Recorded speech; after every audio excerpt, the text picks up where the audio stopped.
డిబేట్లో పార్టిసిపేట్ చేస్తున్నారు ప్రముఖ రాజకీయ సామాజిక విశ్లేషకులు కోటేశ్వరరావు గారు అండ్ అలాగే బీఆర్ఎస్ మాజీ ఎమ్మెల్యే బొల్లం మల్ల యాదవ్ గారు, అలాగే కాంగ్రెస్ మాజీ ఎమ్మెల్యే ఆరేపల్లి మోహన్ గారు మనతో జాయిన్ అయ్యారు. నమస్కారం అండి. అండ్ అలాగే మనతో జాయిన్ అయ్యారు ఆచార్య గారు, బీజేపీ నాయకులు కూడా. నమస్తే అండి ఆచార్య గారు. నమస్కారం అమ్మా. రైట్, బొల్లం మల్ల యాదవ్ గారు మీతో స్టార్ట్ చేద్దాం. మొత్తానికి ఈరోజు పార్టీ సభ్యత్వానికి అలాగే ఎమ్మెల్సీ పదవి కూడా కవిత రాజీనామా చేశారు. ఈరోజు ప్రెస్ మీట్లో చాలా బాంబులు పేల్చారు. అంటే నాన్న దైవం అని చెప్తూ నాన్న చుట్టూ దయ్యాలు ఉన్నాయి అని గతంలోనే కామెంట్స్ చేసిన కవిత ఆ దయ్యాలు ఎవరో కూడా చెప్పేసి కాళేశ్వరంలో అవినీతి జరిగింది, ఆ అవినీతికి ఈ సంతోష్ రావు హరీష్ రావు ఇద్దరు అవినీతికి పాల్పడ్డారు, ఆ అవినీతి డబ్బుల్ని ఎమ్మెల్యేలకు ఫండింగ్ ఇవ్వడానికి వాడారు, ఇంకా రకరకాల ఇవన్నీ చేశారు అని చెప్తున్నారు. అట్ ద సేమ్ టైం అన్న నాన్న ఇద్దరు జాగ్రత్తగా ఉండండి, మీ పార్టీలోనే నమ్మిన మేకవన్నె పులులు ఉన్నారు, జాగ్రత్త అని కూడా ఆవిడ సూచనలు చేసినటువంటి పరిస్థితి.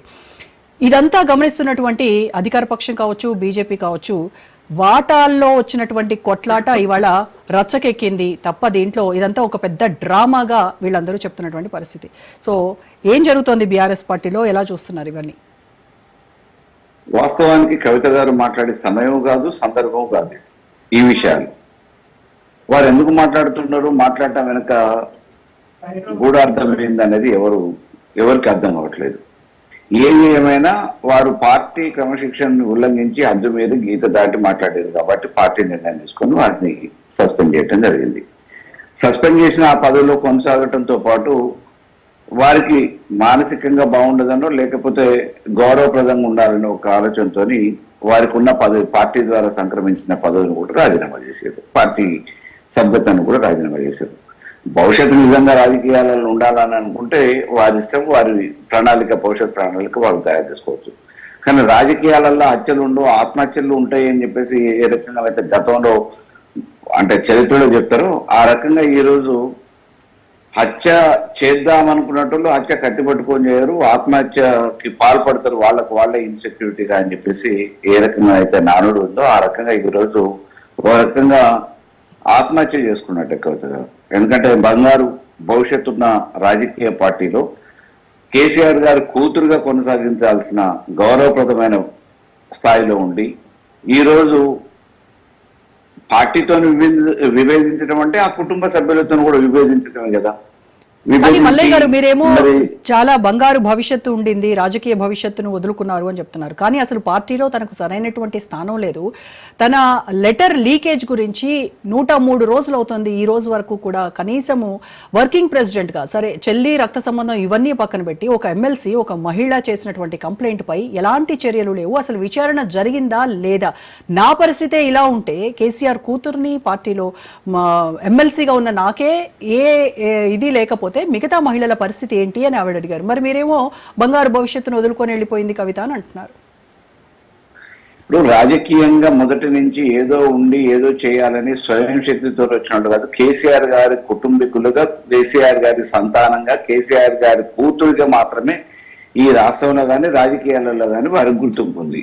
ఆనాడు పార్లమెంటు సభ్యురాలుగా పోటీ చేసినప్పుడు నిజామాబాద్ నుంచి కేసీఆర్ గారి కూతురుగానే గౌరవించారు, గెలిపించారు. ఆ తర్వాత ఓటమి పాలైంది. ఆ తర్వాత మళ్ళా కేసీఆర్ గారి గుర్తించి ఎమ్మెల్సీగా పదవికి అవకాశం ఇచ్చారు, అనేక కార్యక్రమాల్లో ప్రోత్సహించారు. ఈ రోజు ఒకవేళ వాళ్ళ కళ్ళ ముందే ఏదో జరిగిపోతుందని అనుకుంటే చెప్పాల్సిన విధానంలో చెప్పి అప్పటికి కూడా ఇంకా ఏం మార్పులు రాకపోతే వీరి పని వీరు సొంత కార్యక్రమాలు ఏమైనా ఉంటే చక్కబెట్టుకోవచ్చు. కానీ ఈరోజు ఏదో ఉద్ధరించి ఏదో జరిగిపోయినట్టు, దానివల్ల మామూలుగా ఏదో రేపు మనం శస్త్రచికిత్స చేస్తామన్నట్టు విభేదించి కేసీఆర్ గారి గౌరవాన్ని కూడా తగ్గించే విధంగా మాట్లాడటం అనేది మంచి కాదు.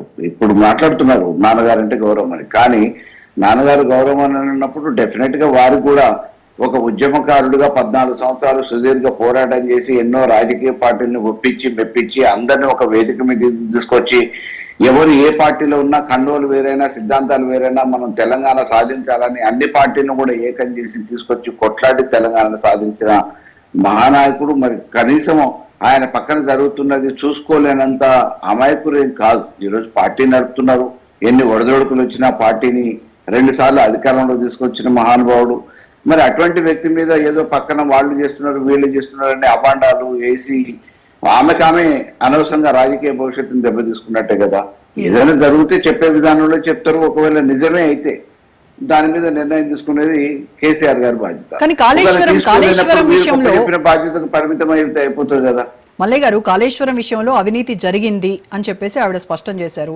ఇటు పక్క ఏమో బీఆర్ఎస్ లీడర్లంతా కూడా ఎటువంటి అవినీతి జరగలేదు, మీరు ఎన్ని కమిషన్లు వేసినా సిబిఐ ఎంక్వైరీ వేసినా కూడా కడిగిన ముత్యంలాగా బయటికి వస్తారు అనేటువంటి కాన్ఫిడెన్స్తో మీరందరూ ఉన్నటువంటి నేపథ్యంలో అసలు అక్కడ అవినీతి జరగలేదు అని మీరందరూ వాదిస్తుంటే జరిగింది, పలానా వీళ్ళిద్దరూ కలిసి చేశారు, ఆ అవినీతి మరకల్ని మా అన్నకు మా నాన్నకు అంటించారు అని ఆవిడ చెప్తున్నారు. ఇప్పుడు ఇది మరి కాంగ్రెస్ వాళ్ళకి ఇది అస్త్రం కాదా? గతంలో ఎప్పుడు కూడా ఈ విషయాన్ని ప్రస్తావించలేదు కదా. గతంలో అనేక సందర్భాలలో మామూలుగా పార్టీ అంటే ఒక బాధ్యురాలుగా, ఆ కుటుంబ సభ్యురాలుగా పార్టీని భవిష్యత్తును దృష్టిలో పెట్టుకొని ఇటువంటిది ఏదైనా జరిగినప్పుడు చర్చ పెట్టొచ్చు కదా. మరి ఇప్పుడు గతంలో చర్చించిన దాఖలాలు లేవు. ఈ రోజు కొత్తగా ఎందుకు వస్తున్నాయి ఇటువంటి అనుమానాలు, ఇటువంటి స్టేట్మెంట్స్? కారణం మరి ఆమె వేరే ఏదైనా రాజకీయ భవిష్యత్తు కోసం ఏదైనా ఆలోచన నుండి ఉండాలి, లేకపోతే దీని వెనక ఒక అదృశ్య శక్తి అని ఉండాలి. అంతే తప్ప ఈ రోజు మాట్లాడే పరిస్థితి ఎందుకు వచ్చింది అని అంటే, నిజానికి కూడా మామూలుగా ఎన్నికలు అయిపోయిన తర్వాత ఆ రోజు లిక్కర్ కేసు అని అనేది అది నిజంగా బీజేపీ కుట్రపూరితంగా చేసిందా, ఎట్లా చేసింది, ఏం చేసినా కానీ జైలుకు పోవటం అనేది ఒక ఆడపూతురిగా అందరిని బాధించింది ఆ రోజు. అయినా పార్టీ అండగా నిలబడ్డది, న్యాయ పోరాటం చేసింది. వారి కోసం చేయాల్సిన ప్రతి ప్రయత్నం కార్యకర్త దగ్గర నుంచి అధిష్టానం వరకు ఎవరెవరు ఏ ప్రయత్నాలు చేయాలో ప్రయత్నాలు చేశారు. డిబేట్లలో మాట్లాడినప్పుడు మామూలుగా ఖండించారు. అదే రకంగా న్యాయ పోరాటం చేసినప్పుడు పార్టీ భుజాల మీద చేసుకొని న్యాయ పోరాటం చేసింది. ఈ తెలంగాణ ఆడపడుచుగా పార్టీలో ఒక మంచి నాయకురాలుగా గుర్తించి వారికి అండగా నిలబడ్డది పార్టీ. మరి ఈ రోజు మామూలుగా బయటకు వచ్చిన తర్వాత ఏవేవో ఆరోపణలు ప్రతిపక్షాల వల్ల ఈ రోజు కావాలని చెప్పి బురదల్లే ప్రయత్నం చేస్తా ఉంటే దానికి ఇంకా అదనంగా బలం చేకూర్చే విధంగా ఈ రోజు ఎక్కువైన మాటలు మాట్లాడటం అనేది నిజంగా అందరినీ బాధించిన విషయం. దాన్ని దృష్టిలో పెట్టుకునే ఈ రోజు ఈ నిర్ణయం సస్పెండ్ చేసే నిర్ణయం తీసుకోవడం జరిగింది. రైట్.